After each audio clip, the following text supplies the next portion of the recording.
Rain. A forgotten garden on the outskirts. This stable has spent 2 years rusting in the rain, abandoned by the fence. No one thought to save it. We did. Epoxy resin, blue and white pigment, an LED strip hidden in the edge.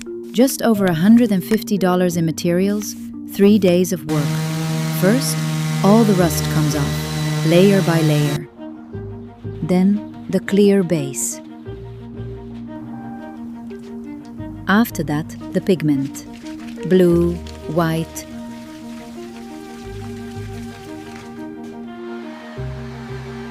Wave movement that looks real.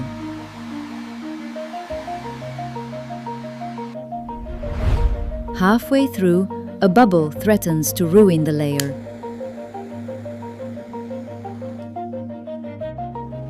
It's fixed in time before it cures.